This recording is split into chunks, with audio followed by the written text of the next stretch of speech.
How we doing, everyone? Welcome back to another edition of FSI's PGA Preview. This is Tim Knotts, TK Nation, here with John. John, how are you doing this evening? Doing good. Had a little fantasy football draft earlier. Got the 49ers jersey going. So getting ready for some NFL, but I'm excited for the swing season. We had a good finish here last week to the Tour Championship or FedEx Cup Championship. And we're ready to go right into swing season. I like these events where people are having to dive deep down into the pool, and if they might be selecting bad players who have a big name, or I'm more likely to select somebody no one's heard of that's playing really well on the stats. So I'm excited for this week, even though it's not the biggest event. The best players are all played this last week. They all played today. They don't play next week. So, but yeah, I'm having a good day here, a day off today. How about you? It was good. Good Labor Day. Spent a lot of time cleaning. I know that's not something you would want to do on Labor Day, but, got caught up around the house. So felt Sure. good. Yeah, we closed pretty well. I made all my money on Yahoo. Sent you that screenshot earlier today. Tripled my money over there with that very easy build, as John referenced last week. It was money. So big thanks to you on. Yeah, big thanks to you on that. I got to cram in my studs with the value plays, and nobody else seemed to want to do that. So Yeah, and Scheffler went off. Yeah, that helped. That helped. Had him in the lineup, and that really set me apart. So, PGA came to a close. DJ finished unbelievably, and now we're going to roll into some swing season events. But, midway through these swing season events, we're going to get some majors. Next week is the U.S. Open. DraftKings has already put up a $100 Millionaire Maker contest. Going to be trying to shoot for some satellites in this week's football season to try to get a couple of darts for that.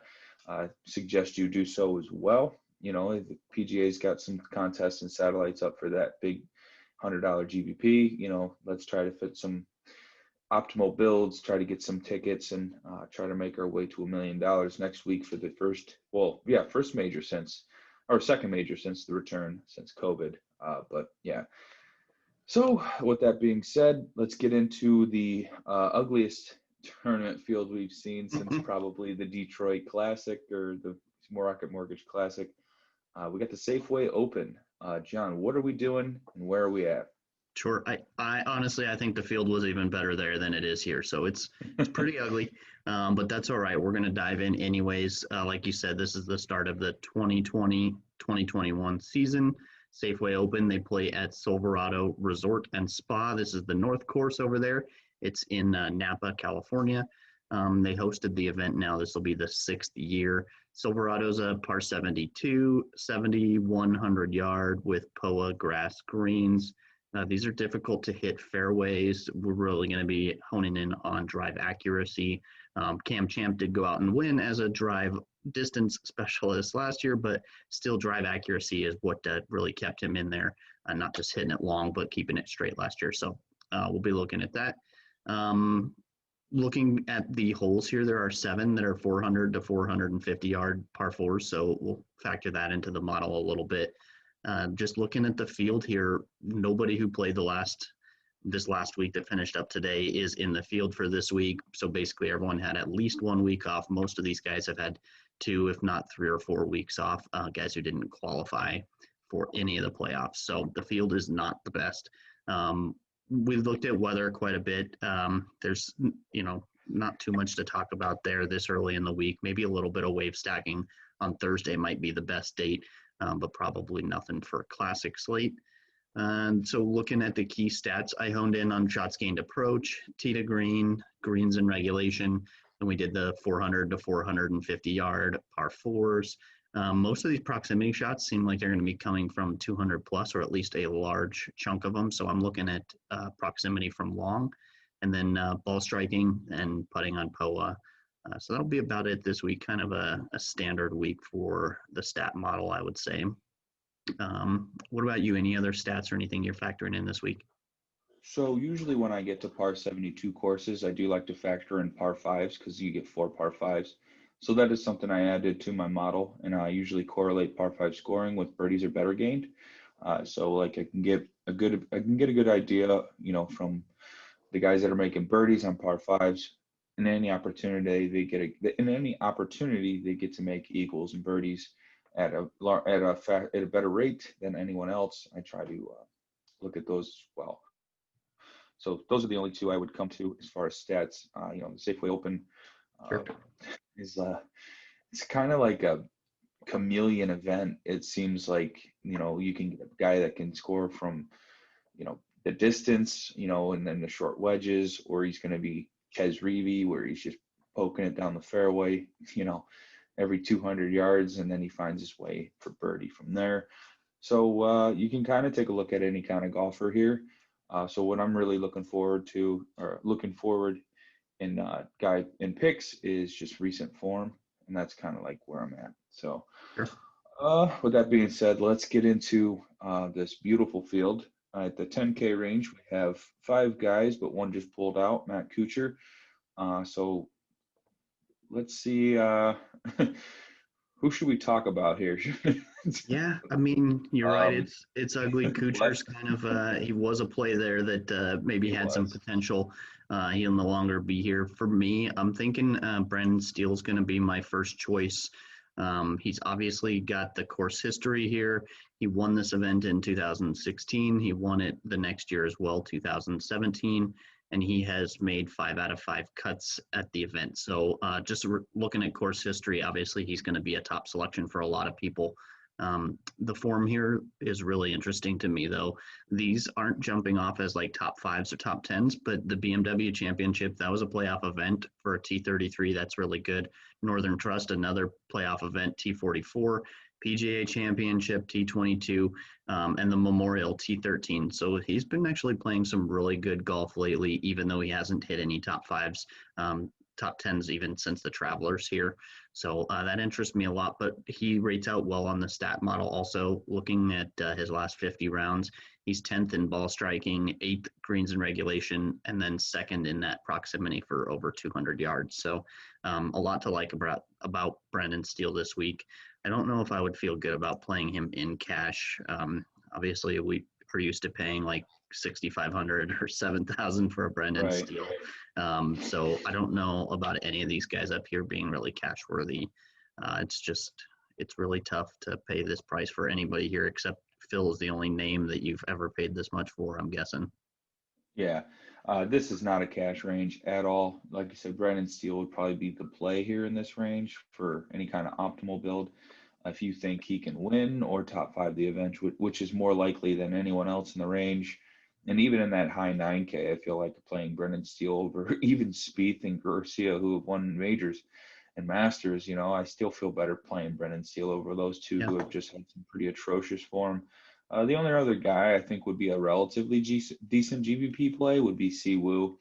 I know that's an insane insane salary to pay for a guy as volatile as Siwoo can, but at the same time, you know, Siwoo can win. He has winning upside, but he also has, you know, dead last upside. So 10-8 is scary. I think that makes it a fun GPP dart for MME style contests. You know, he is 10th in approach, 3rd tee to green, and 5th birdies are better with 11th ball striking in the last 36 rounds in this field. So he does have some good stats to back up his play, but not really a good putt putter. So I think that's going to leave me to maybe 1 or 2 lineups and not maybe a normal. Like normally I give a couple 10K guys like 5, 6 lineups just to start. But nope, I'm going to maybe take 1 or 2 darts on Siwoo, and that's about it. All right, so let's get into this 9K range. We got some names we know at the top, and we got some names you would expect in a field like this that would be, you know, a decent salary. So who are your favorites here in this 9K range? Sure. Well, I do like the fact that there's a bit more players in this range. I think over the last maybe 2 months, we've usually averaged something like 6 guys or so, 5 guys in the 9K range. So we're seeing a whole lot more. I do like that. That'll help with the build, with structuring of lineups. But for me, probably Harold Varner III would be my first guy I'm going to go to here. I do like the price at 9,100. I think he even could have been a few hundred more than that, and I'd still be talking about him here. So I think the value is good. Really looking at him as a course horse, though. He's made 5 out of 5 cuts, 3 top 20s, including the last 2 years, 2018 and 19. His stats back it up too. Over the last 50 rounds, Varner's #1 ball striking, #6 shots gained approach, 2nd in greens and regulation, 3rd in that long proximity stat. And Poet is his best putting surface, although we know he's not good with the putter in general. But certainly these are the courses he tends to do well at because he can kind of get around 0 strokes gained putting, maybe +1 for the week. And that gets him top 10 scores. So I do like Harold Varner quite a bit. I think he's going to be very, very popular, a huge percentage in cash at this price. So might be somebody to look to pivot off of in tournaments, but I think there's nothing wrong with playing Varner as your first or second guy in cash. I agree. Definitely a really good cash pick, and Varner was on my radar for sure. Next guy I like here is CHEZ REAVIE at 9,600. He's only got 2 top 10s last year, but CHEZ REAVIE, definitely a guy who can win at this kind of course. Does stay in the fairway. He's really good. He's really good off the tee as far as driving accuracy. He has 6 for 6 at this course with 5 top 35s, 2 top 20s. He's gained in strokes gained approach in the last 3 events here in the field. He is 8th in approach, 22nd in ball striking, and 14th tee degree. So really good ball striking numbers from CHEZ REAVIE. The putter has been really cold, but CHEZ REAVIE is a West Coast kind of guy, very, very good on POA greens.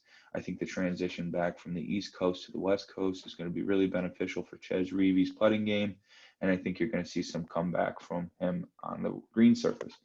Other than that, I think you can play guys like Doc Redman and maybe, a couple flyers on like Brandt Snedeker. What are you going to do with Spieth and Sergio? I don't think we talked about that before our little So show. both of them are, this is their first time at the event for each of them. So I don't have any course history to look at. Obviously, they both have a pedigree here.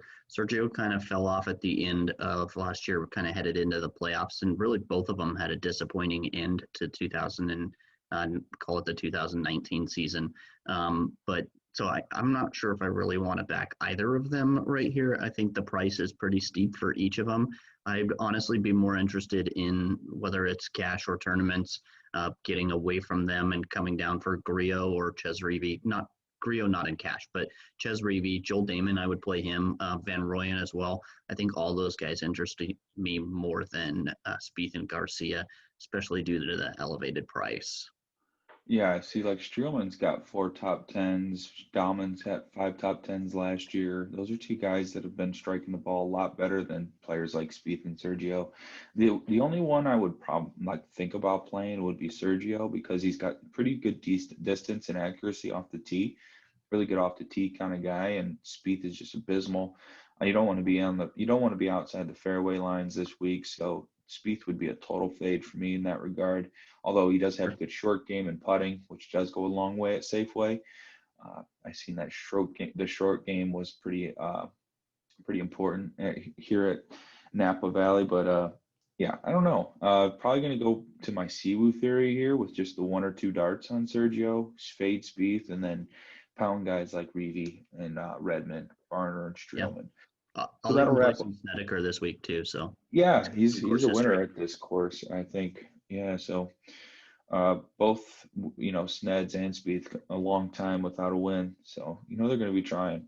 Yeah, which is obviously you want to pick a golfer trying. I'm not saying they don't try, but there's just sometimes you get these lazy events, you get some lazy golfers too. So sure.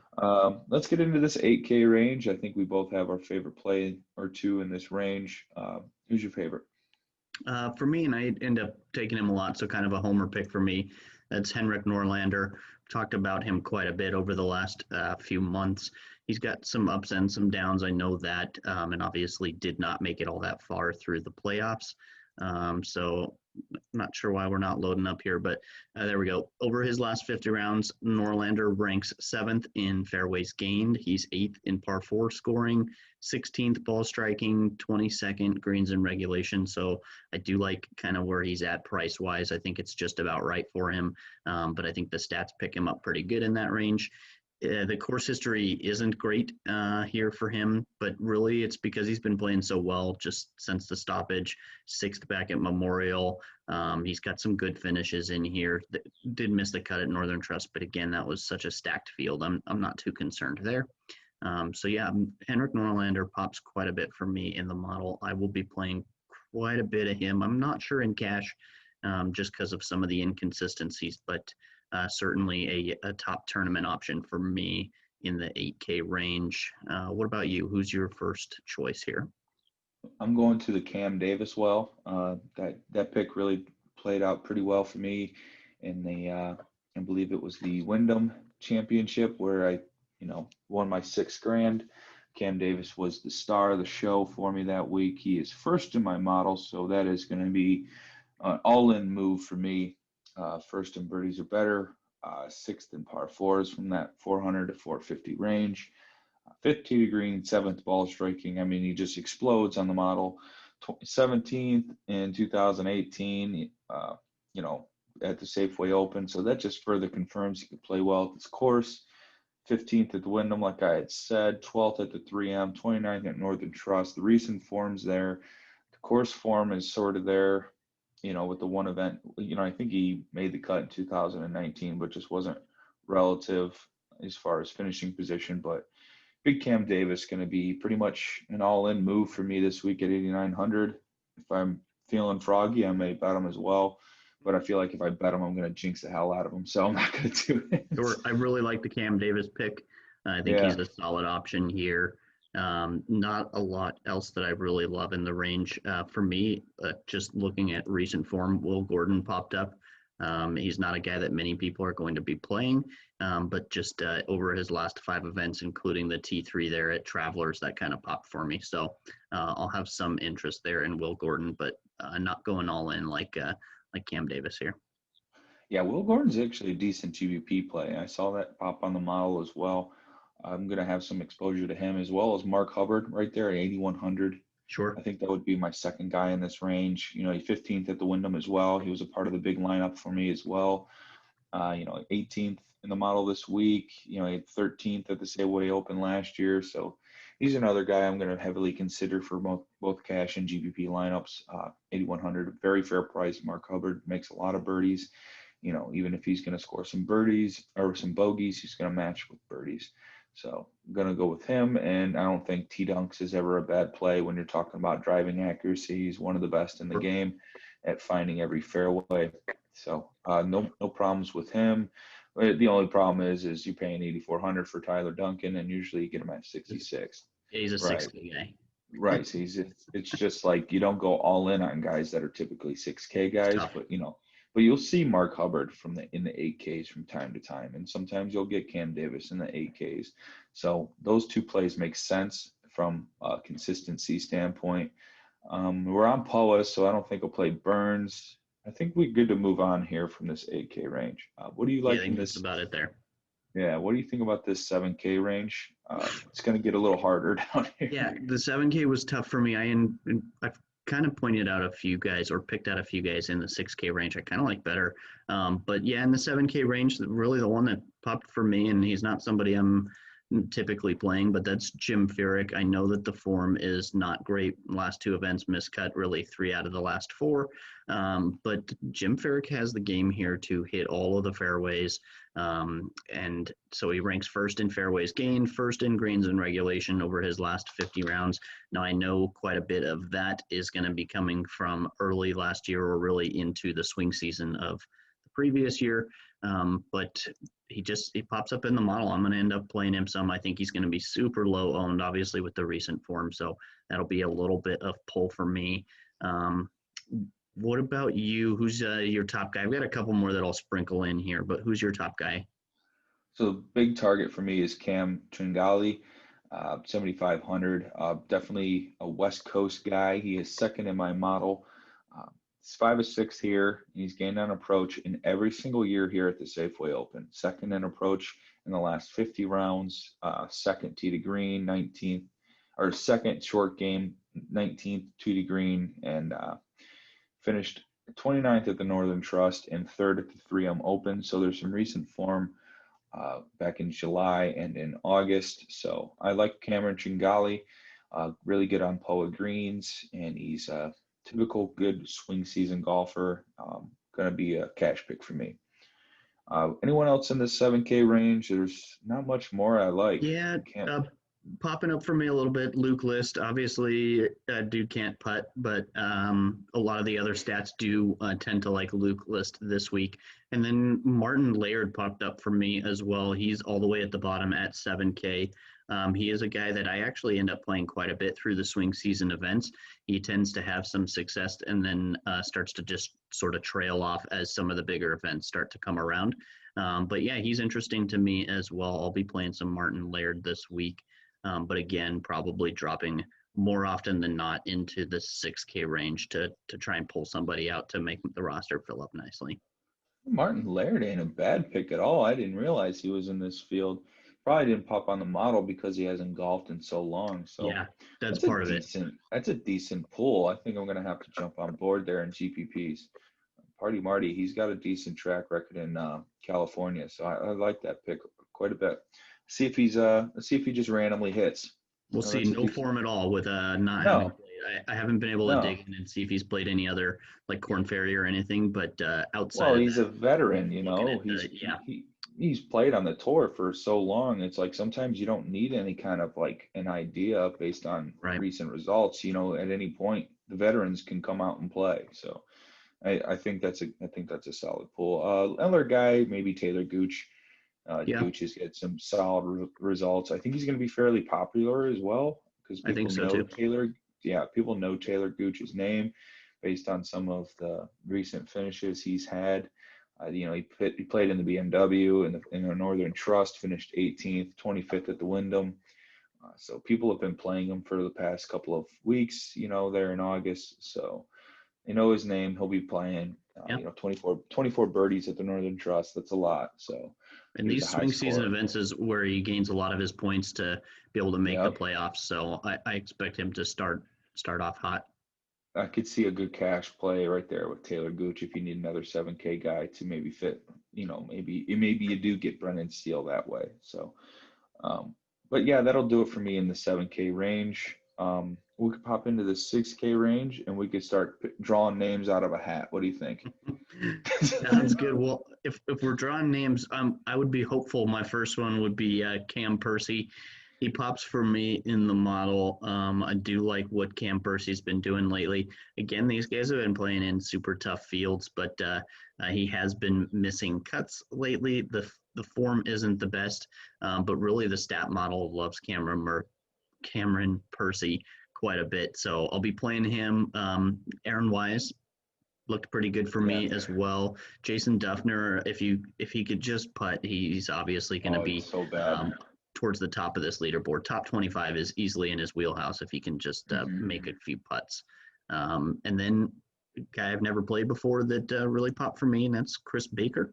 Baker at 6,400 has been playing just fine golf lately, making cuts, and I'm interested to play him a bit at 6,400. That does a lot of things for your salary and opens up the Brennan Steele without then having to play all 7K guys after that. So that's probably about it for me. I don't know if I'll really dive into anyone else here. Yeah, I got Baker down as like I think I got like 4 guys I'm definitely going to play, and Baker was one of them. Another guy I'm going to play is Chase Seifert at 6,600. He's 24th in par 4 scoring, 22nd in putting, 38th in the model. I mean, he's kind of like middling, but at like 6K level, we're talking with nobody in it. You know, I think that's a decent pull. Young kid too. I mean, he's kind of making his way 4th at the Workday Open.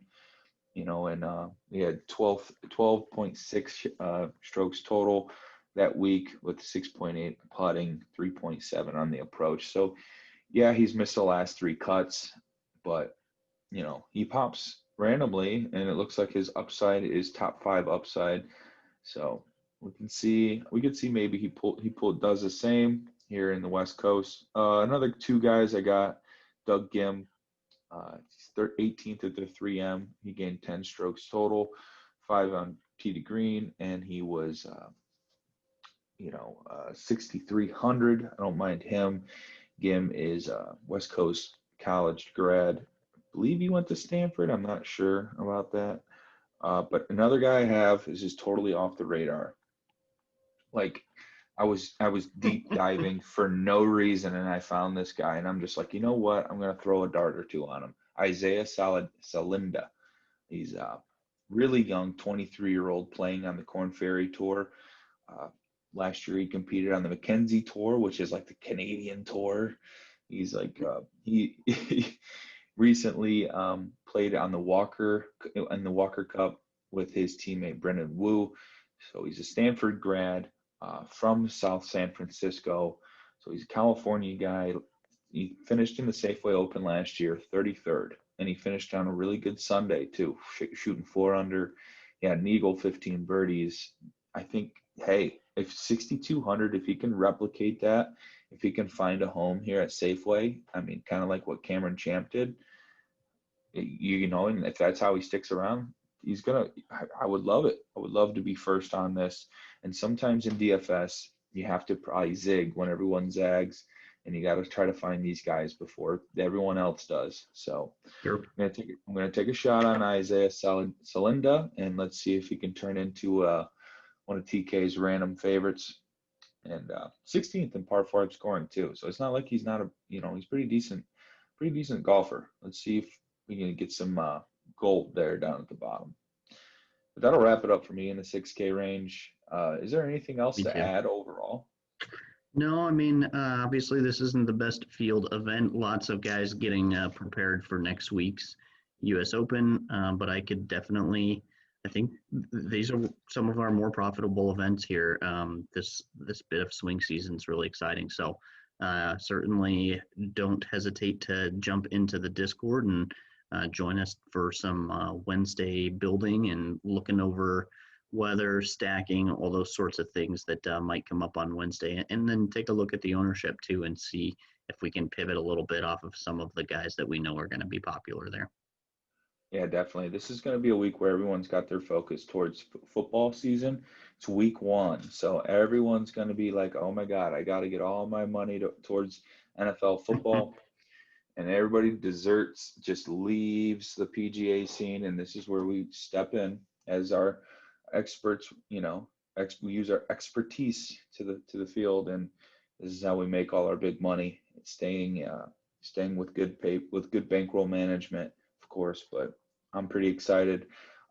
Swing season, I always get big eyeballs because I'm like, man, if I could hit a big GPP, it's going to be huge, because no